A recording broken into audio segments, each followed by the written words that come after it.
Hello everyone and welcome to game 2 in a series between Grubby versus Happy. We can see Happy spawning as the yellow Terran over here on the top right hand side of the map. Meanwhile, Grubby spawning as the green Protoss over here on the top left hand side of the map.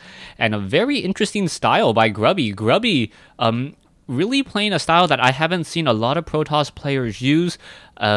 Utilizing ghosts, utilizing early phoenixes. He went down essentially every tech path available to the Protoss, Stargate, Twilight Council, and robotics facility for a very interesting, well-balanced army with archons, sentries, phoenixes for map control. And it really showed. Now, taking a look at Happy's build so far, building a supply depot off over here in the Fog of War to make sure that there are no proxy gateway shenanigans.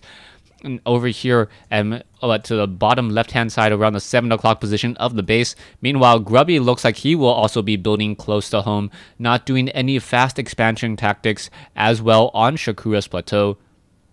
Shakura's Plateau, known as a macro map, as your natural expansion does have a ramp, but then from there, you don't really have too many options for your third base. This is rather difficult to try to hold since it is moving closer to your opponent always.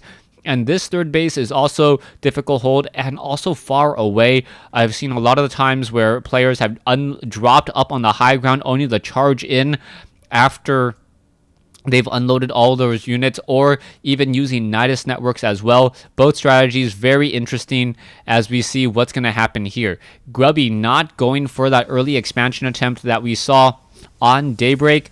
And Daybreak, I believe he went for a 15 or 16 Nexus, something that you don't see very often. And an early 15-16 Nexus normally turns into a very strong economic lead, which Grubby was able to hold on to even after losing some of those earlier battles. Wandering around on the inside, you now see this one SCV just mining away. He's going to be able to steal some minerals and be able to push out. Meanwhile, the probe of Grubby wanting to stick around for as long as he can to get a little bit more sight. He really doesn't know what Happy's trying to go for yet, as the probe does take 3 shots or 2 shots of damage from that one Marine. Meanwhile, the SCV pretty much able to wander around on the inside, take a good look and figure out what's going on until Grubby does train up that Stalker. That Stalker should be Chrono Boosted out in just a moment, or perhaps he's just going to Chrono Boost out the Warp Gate Tech and the Stalker in order to deny a little bit of scouting information. A factory is being established, a second refinery is being placed down. And based upon the locations, we may see Happy go into Banshees. Banshees would have a very minimal distance to fly here. Grubby has not built his all-important third building so far yet. His third building should either be a gateway robotics facility or a Nexus. No, gonna be going into a Stargate once again. So Grubby using the Stargate tech, and I like the Stargate tech in order to try and deal with early Banshees, just because the Banshee normally arrives about 20 to 30 seconds before Cloak is finished. And if you can get a Phoenix into the face of a Banshee, it only takes, I believe, 6.6 seconds to actually shoot it down. And you essentially shut down Phoenix harassment or Banshee harassment without really having to go, or not have map control by denying that one particular Phoenix. So the Phoenix gives you map control and also denies early Banshee harassment before Cloak. Cloak has now been started. You can see that the Banshee is also being started as well. There is a 50-second delay as a Hellion now going to run along the backside. Not quite sure. The probes having just a lot of confidence, deciding to go after that one Hellion there. We may get a Graviton Beam, yes, and now a dead Hellion.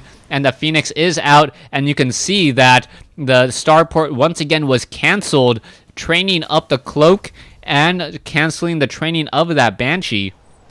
As the Phoenix is now going to get a little bit of scouting information. No, just on patrol. Going to do a little bit of bank flying and take a look around. See that there is a starport. Knows that he did a good job. And now going to continue to mosey along and sees that there is a command center being built as well.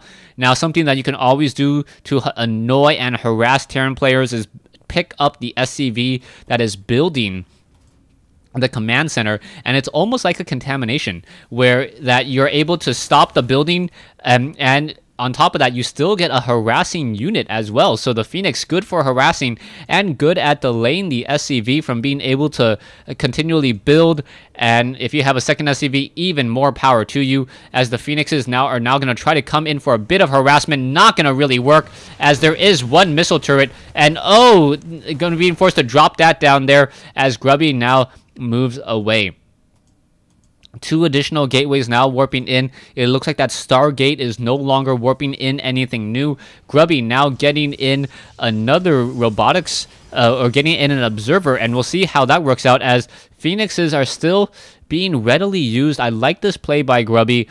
Phoenixes for map control, fast moving units. And now Grubby pretty much sticking to a very similar build, also going into the Twilight Council.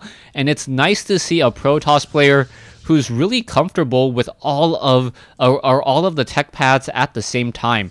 I think that was one of the things that was missing from Protoss, someone who was able to use Stargate units, Twilight Council, Tech Path, Dark Templars, High Templars, alongside Colossi and Sentries with Archons in order to really balance out and destroy this massive bio army.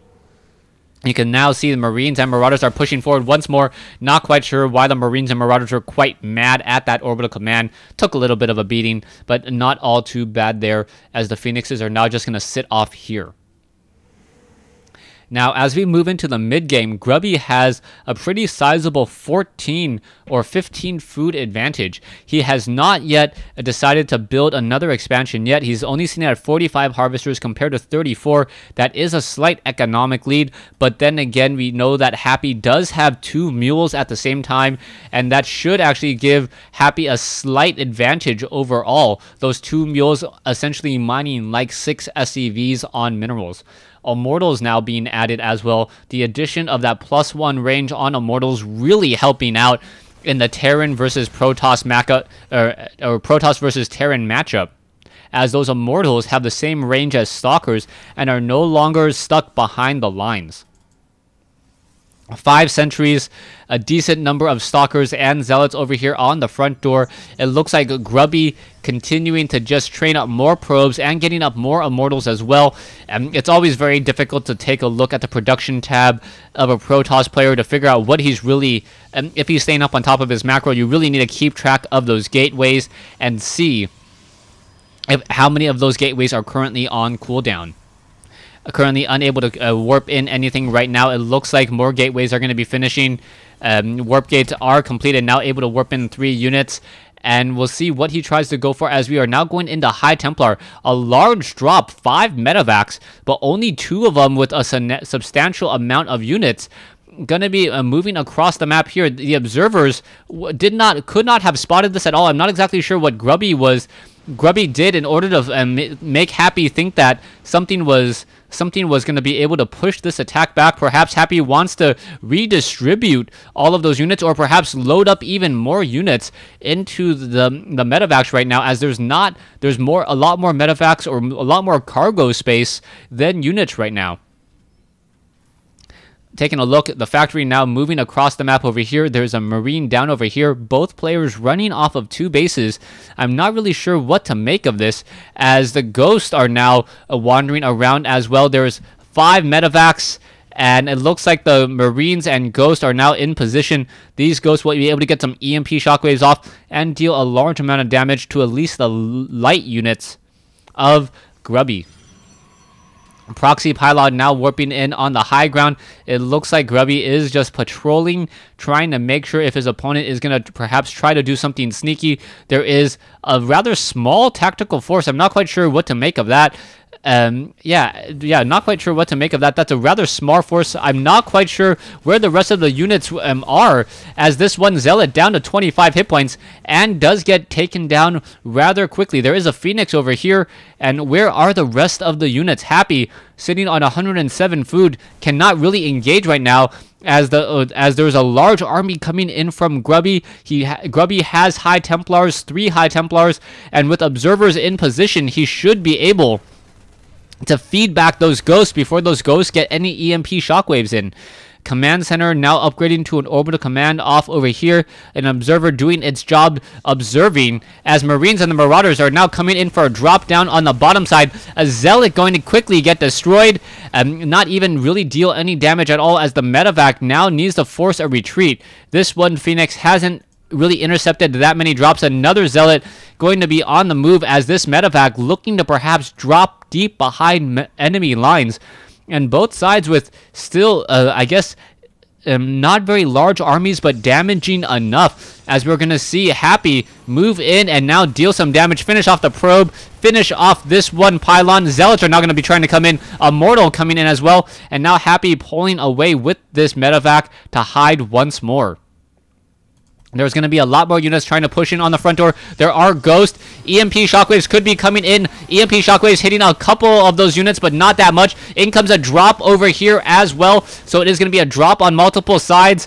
Marines are getting healed back up as probes are now coming in. Another EMP shockwave. That would be a very, very bad hit as Guardian Shields now coming online. And Happy with a decent-sized army all grouped together here, really challenging the higher tech army that Grubby has on the far side. The High Templars, though, do have a large amount of energy.